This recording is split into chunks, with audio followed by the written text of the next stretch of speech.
First thing I want to talk to you about is how ECO was founded. I worked at the University of Maryland, which is basically in this same neighborhood. It's in Prince George's County. And the purpose of my work there, I worked for something called the Democracy Collaborative. The purpose of my work was to connect the local community with the university, which doesn't have a huge presence in our community. And in trying to explore what would be appropriate, it seemed that urban farming made a lot of sense, that I learned a lot about urban farming. And our communities are heavily new immigrant and people who've moved from farming communities. And it seemed, and many were currently unemployed, and rather than do landscaping, which is what they were being taught, I thought it was far more critical that people learn to grow their own food. And the more I researched it, the more I realized how tremendously food insecure this whole area is. And so I started a farm at the University of Maryland as a prototype for urban farming.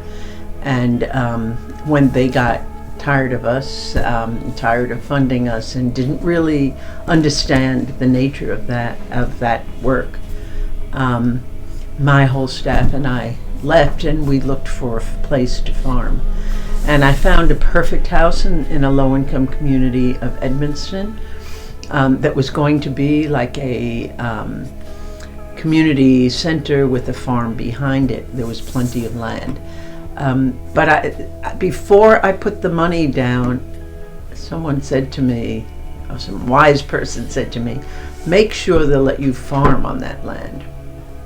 And when I went to the zoning authority, they said, no way will we let you build hoop houses in a community. Of what we do here is a demonstration to show people. And so I kept going further and further up the chain. I kept seeing, I think that first I had a meeting with 2 people, and then with 10 people, and then with 20 people, and I kept persisting, and finally they said, this woman is never going to go away. Let's just give her some of county land.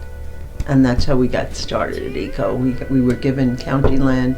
We were given the land for 1 year, and we built the farm, and then we got some money from the state, and the money had the condition that it had to be a 15-year lease. And so I was able to get the county to give us a 15-year lease. And since then, ECO has been involved in both growing food and trying to change food policy and trying to change zoning and other things. And so it's our agenda, what we've worked on, has gotten bigger and bigger and bigger. And we realize that it's not enough to grow food for people. You have to teach them why food is important and how food, how they can restore and improve their health by eating the right foods, and that food is fuel and not something to let you pass out at the end of the day. And so we've done a lot of other work, and ECO has grown from a small nonprofit to maybe a medium-sized nonprofit, certainly for this area. The average nonprofit in Prince George's County has no employees at all and makes between $5,000 and $10,000 a year.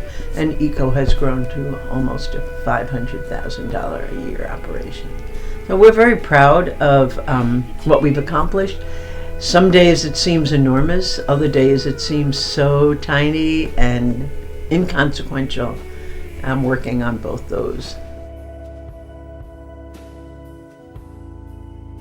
With Eco City Farms, managing the Edmonston farm for 2 years, and before that I was an apprentice, and then I was also on the board. So I've been with Eco City Farms for about 4 or 5 years, and it's been an awesome experience. It's different than any other farm I've worked on. I grew up on a dairy farm, then I worked on various farms in New Hampshire and in Vermont. And this one's different. It's in an urban area, which it makes things challenging, makes things noisy, so you don't always get the peace that you get on other farms. You also have to be careful of any pollutants. I find candy wrappers, cigar wrappers, all these random trash around the farm. But aside from that, it's great because what we really have done there is built our own farm. We've built it from the ground up, not just talking about structures, but talking about soil. We've done all of our own composting, and we make most of our own amendments. We make our own potting mix, and we farm as sustainably as possible. We use some permaculture methods, biological farming methods, and intensively. So we're growing year-round. There's never a bed that's left empty for longer than a day. We're trying to prove that we can feed as many people as possible in a small area. 80% of our world's population live in cities, and so if we're going to talk about making some positive change in the food system and in the food economy, we need to bring the good food closer to the people. Farms is focused on providing food to people in food deserts of Prince George's County, and so USDA has a online atlas of all of the food desert areas in the country, and there are major parts of Prince George's County that are in that food atlas.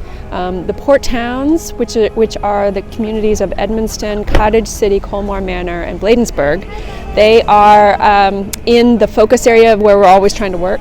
They have majority low food access and low income areas. So people need a car to get more than a mile to a grocery store. If they do not have a car, then they're really going to be stuck to find fresh food. And so solving that fresh food issue, that need, is what we're really all about. We have 2 farms, one in Bladensburg and one in Edmonston. And from those 2 farms we grow produce and we sell it at farmers market, like right here. We also have a CSA program, which is also called a farm share, whereby members will sign up for a whole season ahead of time for produce, and they pay ahead of time for a weekly pickup. They pick up every week, and so that's going on here too, that people are picking up their shares. But we see it as a way to bring food, fresh food, into the hands of people who are living right in this area.